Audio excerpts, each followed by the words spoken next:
Olá! Sejam bem-vindos a mais uma aula do componente curricular de língua portuguesa. Meu nome é Naraline Menezes e hoje nós iremos dar continuidade às nossas aulas de redação. Na nossa aula de hoje, nós iremos trabalhar desenvolvimento. Observe que eu dividi o desenvolvimento em várias partes. Lembra que eu falei que foi uma série? Pois é. Nós estamos na nossa segunda temporada e esse é o nosso segundo episódio. Nós estamos trabalhando desenvolvimento parte 2, porque eu trouxe alguns tipos de argumentos. Então vamos à nossa aula? Desenvolvimento parte 2, argumentos de autoridade. Aí você pensa, argumentos de autoridade, professora? Quem é que tem autoridade para falar alguma coisa? Um especialista, um filósofo, uma pessoa que tem um domínio sobre certa área do conhecimento. Então, ele é uma autoridade no conhecimento. Então, todas as vezes que eu faço uma citação de alguma pessoa, de uma celebridade, de uma pessoa renomada, de um cientista, eu estou utilizando um argumento de autoridade. E isso faz com que a minha redação ela seja enriquecida, porque eu preciso contextualizar. Vamos descobrir como é que isso vai ficar na prática. E aí vamos lá. Professora, existe uma receita para fazer a redação?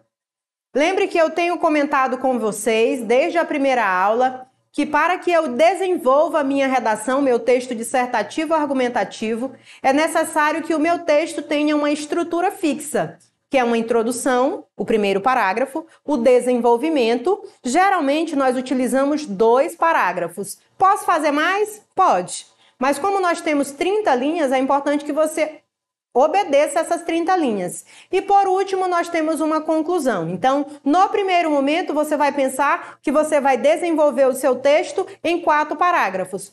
Isso não quer dizer que você não possa fazer sim, ok? E aí... Posso fazer mais de 4 parágrafos? Sim. Vamos dar continuidade. Aqui eu trouxe um esquema. Ai, professor, um esquema? É, um esquema. Algumas pessoas têm muita facilidade na hora da escrita. Então, elas não precisariam de um esquema. Elas sabem como é que funciona a estrutura e elas vão lá automaticamente e fazem o seu texto. Só que algumas pessoas, elas têm uma dificuldade maior na hora da escrita do texto, na hora da produção. E aí, quando nós trazemos um esquema pronto, fica mais fácil para encaixar as ideias. Vamos observar como é que ficaria esse esquema. E aí nós temos aí, na introdução, vocês sabem que nós temos sempre que analisar o tema e o tema tem que constar dentro do texto, porque nós não podemos fugir do tema. Então, lá na introdução nós temos um tema, nós temos uma problemática. Essa problemática ela é sempre contextualizada, como nós trabalhamos nas aulas passadas, lá na parte da introdução, depois vocês reprisem a aula, e aí nós temos a nossa tese, porque a nossa tese é o nosso ponto de vista a respeito do tema, a respeito daquele problema. Então, tudo isso vai constar no seu primeiro parágrafo, que é o parágrafo da introdução. E aí nós temos o desenvolvimento. Eu trouxe essa estrutura dos 2 parágrafos porque eu acho que fica mais fácil. Mas você tem liberdade de fazer 3 parágrafos no desenvolvimento, se assim você achar que deve. E aí, no desenvolvimento, no parágrafo número 1, você vai desenvolver o primeiro argumento e no parágrafo número 2, você vai desenvolver o segundo argumento. Lembrando que eu não vou desenvolver o mesmo argumento nos 2 parágrafos, para o texto não se tornar repetitivo e eu não perder ponto com isso, né, gente? A meta aqui é alcançar o quê? 1000 pontos. Por quê? Nós miramos nas estrelas e se nós errarmos alguma coisa, pelo menos vamos ficar ali na lua, né? Então, assim, o importante é que nós alcancemos aí no mínimo uns 900 pontos, não é isso? Então, vamos dar continuidade. E a conclusão, que seria a nossa 3ª temporada da nossa série, nós trabalharemos nas próximas aulas, nós traremos a retomada do tema, que é a problemática, uma proposta de intervenção e depois a reafirmação do tema. Observe que nós estamos sempre trazendo à tona a questão do tema, porque nós não podemos zerar. essa redação. E se eu fugir desse tema, eu zero. Então, observe que lá na introdução eu vou dar uma contextualizada no tema e eu concluo esse texto falando do tema também. Além da proposta de intervenção, eu volto ao tema novamente. Mas isso será assunto para as nossas próximas aulas. Continuando. Nas aulas passadas, por exemplo, eu ensinei a construir um parágrafo de desenvolvimento. E eu sempre fico voltando às aulas anteriores, porque é a prática, é a repetição que vai fazer com que você realmente entenda e você aprenda. Por isso que eu sempre trago um slide, alguma imagem de uma aula anterior e estou sempre fazendo essa releitura e explicando novamente. E aí eu trouxe como escrever o desenvolvimento da redação. E aí nós falamos da afirmação, né? O que seria essa afirmação? Aquele tópico frasal do início, que é a ideia central, que inicia o parágrafo do desenvolvimento.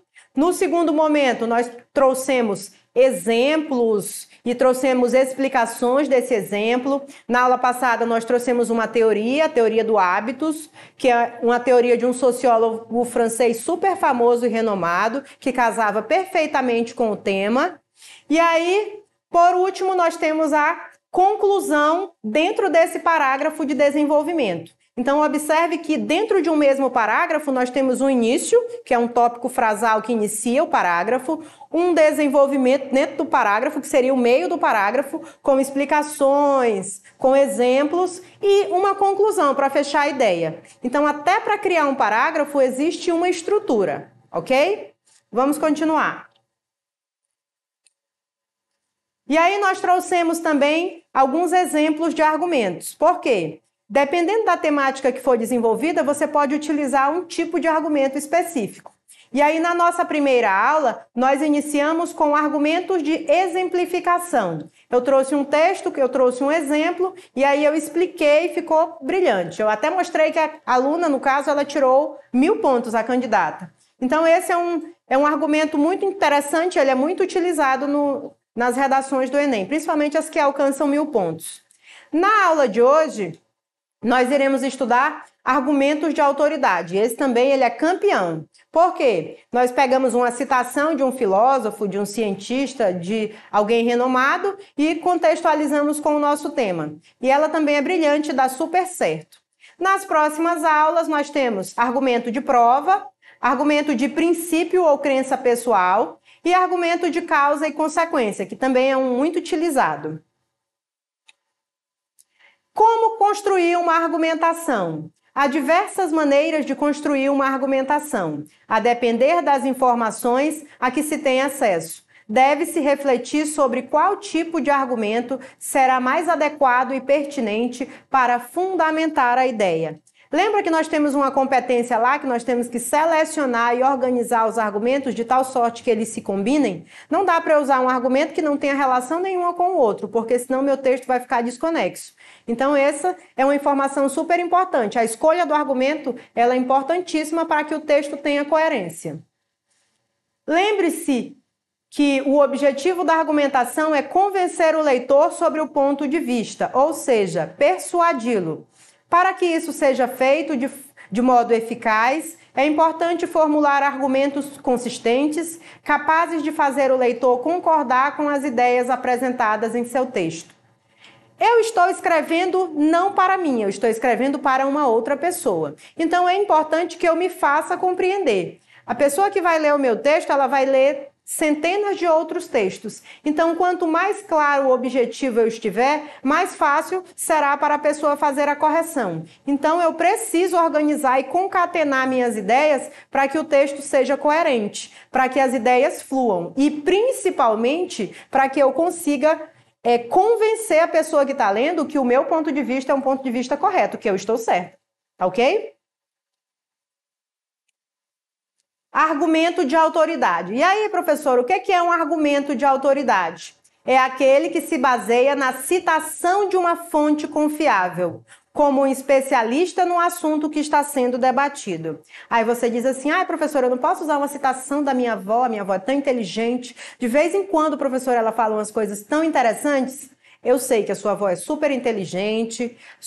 O único problema disso é que ela não é uma fonte confiável para a sociedade, porque ela não é conhecida nem reconhecida nacional e internacionalmente. Então, para você, de fato, ela realmente é muito importante, porém, na redação do Enem, ela não pode ser citada, tá ok?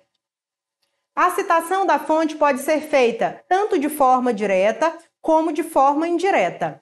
Então, assim, se eu vou utilizar uma frase ou eu vou utilizar uma citação, por exemplo, de um cientista, alguma coisa relacionada de uma teoria, eu preciso fazer uma citação ou direta. O que seria uma citação direta, professora? Quando eu vou lá na obra original, ou eu pego a frase original do cientista ou do filósofo e escrevo tal qual ele falou na minha prova. E aí eu utilizo as aspas. Eu faço uma citação direta, com aspas. Porém, eu não sei, professor, eu não lembro, eu estou um pouco nervoso. E aí, na hora da prova, o que é que eu faço se eu não lembro a citação assim, tal qual ele falou? Você vai fazer uma citação indireta, com as suas palavras. E aí você vai fazer uma referência ao autor, mas você vai escrever com as suas palavras, ok?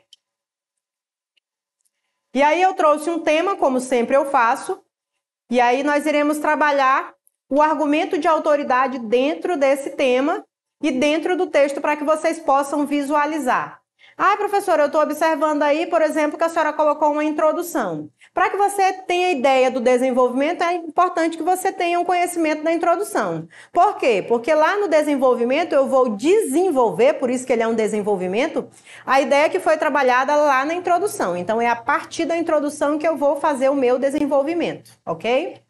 E aí a temática que eu trouxe na aula de hoje é os desafios para a valorização de comunidades e povos tradicionais no Brasil.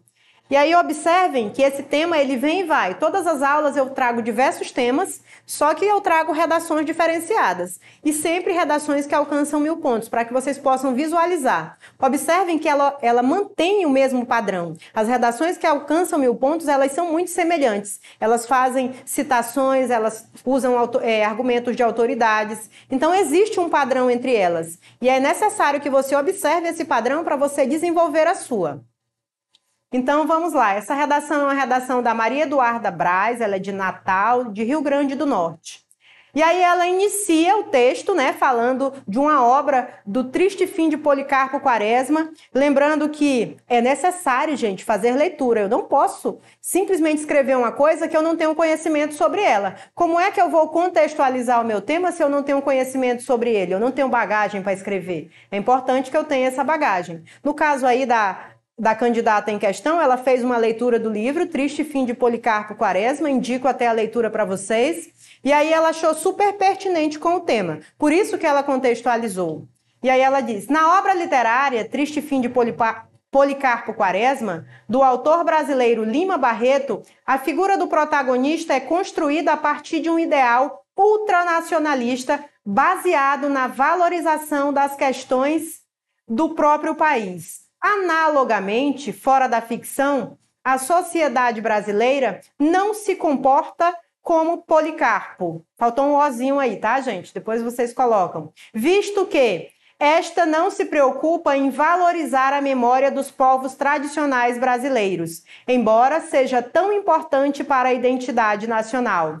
Nesse interim, entende-se a negligência estatal e a não eficiência da legislação como causas desse desafio. Nós não iremos discutir a questão da introdução, porque eu trouxe mais a questão da introdução para que você possa contextualizar o desenvolvimento. Na verdade, nós estamos trabalhando o desenvolvimento, só para que você possa ter uma ideia como foi feita a introdução e a partir dessa introdução ele fez o primeiro parágrafo do desenvolvimento. Então vamos lá. No desenvolvimento, observe que nós vamos encontrar nesse desenvolvimento aqui o argumento de autoridade que nós estamos procurando. A princípio, observe que nós temos aí sempre uma expressão inicial. Eu preciso fazer um gancho do parágrafo anterior com o posterior. Eu poderia dizer primeiramente, em primeiro lugar, ediornamente, eu tenho várias opções. Então, é importante que você também pesquise isso. Sobre esse assunto, vale ressaltar a importância de um Estado ativo na resolução de questões sociais. Aí ele diz, dessa forma, Já vou contextualizar aqui com o argumento de autoridade. O filósofo polonês é importante, é filósofo, é conhecido, todo mundo sabe quem é. Zygmunt Bauman. Uma instituição, quando posicionada de forma a ignorar sua função original, é considerada em um estado de zumbi. Sobre esse viés, o Estado brasileiro é análogo a esse conceito, visto que, no que tange à valorização e proteção dessas comunidades, ele é ausente. Isso posto, tal postura negligente contribui para que os povos tradicionais não recebam o amparo estatal necessário, colocando em risco anos de história, de resistência e de memória de uma parcela fundamental da sociedade. Se você observar aqui, nós fizemos uma citação, um argumento de autoridade de um filósofo conhecidíssimo, Zygmunt Bauman, conhecidíssimo mundialmente. Então, o que ele colocou lá dentro da teoria dele é importantíssimo. Tudo que ele fala é importantíssimo, é digno de se escrever. Porém, eu não fiz a citação por citar. Porque se eu simplesmente fizesse a citação e concluísse o parágrafo, simplesmente o meu parágrafo estaria incompleto. Eu fiz a citação e eu expliquei. Observe que todos os argumentos eles precisam ser explicados. Eu trago lá o exemplo, a citação, que é o argumento lá de autoridade, mas logo em seguida eu preciso explicar. Caso contrário, meu texto ficaria incompleto, tá? E onde é que está isso, professora, que eu não achei, pelo amor de Deus? E aí eu coloquei aqui em lilás para que vocês possam observar melhor. E aí em lilás para o filósofo polonês. Observe que eu digo até de onde vem o filósofo, da Polônia. E aí eu coloco o nome do filósofo de preferência certo, tá, gente? Então tome muito cuidado na hora de escrever, porque a pessoa que vai fazer a leitura do texto, ela vai pesquisar se você realmente colocou o nome correto ou não, ou se a teoria é realmente desse filósofo. Cuidado para não confundir e trocar as teorias. Aí ele diz, quando posicionada de forma a ignorar sua função original, é considerada em um estado de zumbi. E aí ele colocou a questão do zumbi entre aspas, né? Porque o zumbi aí ele tem múltiplas interpretações. É como se o Estado tivesse assim alheio à situação do indígena. E aí eu trouxe o primeiro parágrafo. Vocês observaram que esse é o primeiro parágrafo. Tem lá o tópico frasal no início, né? Essas duas primeiras. E aí nós temos o argumento de autoridade, nós temos a explicação logo abaixo do argumento de autoridade e nós concluímos o parágrafo. Então, vamos ao segundo, porque o nosso tempo está acabando. E aí, nós temos aqui o nosso segundo parágrafo. E aí, como o nosso tempo está se esgotando, eu vou mostrar somente onde é que está esse argumento de autoridade dentro desse segundo parágrafo, para que vocês possam entender melhor. E aqui nós temos um segundo argumento de autoridade, que é o argumento de autoridade de um jornalista chamado Gilberto de Menstein. Aí ele diz assim, a obra literária Cidadão de Papel, do jornalista Gilberto de Menstein, apresenta um contexto social em que as garantias constitucionais estão restritas apenas à parte escrita, sem ser colocadas em prática. Observe aí que nessa minha redação eu trouxe 2 parágrafos de desenvolvimento e nos meus 2 parágrafos de desenvolvimento eu utilizei argumentos de autoridades, porque são pessoas conhecidas e reconhecidas, são pessoas que você pode utilizar o argumento para pautar o seu texto. Eu não posso utilizar um argumento da minha vizinha, da minha mãe, do meu pai, porque não são pessoas que têm um reconhecimento nacional, ok? E aí, argumento de autoridade, ok. Na nossa próxima aula, por exemplo, nós iremos estudar os outros tipos de argumento. Lembrando que a parte da exemplificação e da defesa do ponto de vista dentro do desenvolvimento tem que ficar muito clara. Se eu trouxe lá o argumento de autoridade, eu não posso simplesmente citar o argumento por citar. Eu preciso explicar por que que esse argumento ele casa perfeitamente com essa tese. Por que que ele casa com esse tema? E aí eu trago exemplos e exemplifico dentro do texto, fazendo uma relação direta do meu tema com o argumento de autoridade que eu selecionei dentro do texto, ok? Na nossa próxima aula, nós estudaremos o argumento de prova, também chamado de argumento de evidência e também chamado de argumento por comprovação. E aí, na nossa próxima aula, nós vamos observar que existem alguns argumentos que eu posso trazer, por exemplo, dados estatísticos. Mas isso é assunto para a nossa próxima aula, E aí, nosso terceiro episódio da nossa série Redação, da nossa segunda temporada Desenvolvimento. E eu espero que vocês tenham gostado. Qualquer coisa, eu quero que vocês assistam essa aula novamente, reprisem, acessem a nossa plataforma. E aí, na próxima aula, a gente volta com a parte 3 do desenvolvimento, que fala sobre argumento de prova. Até a próxima aula, viu? Até lá!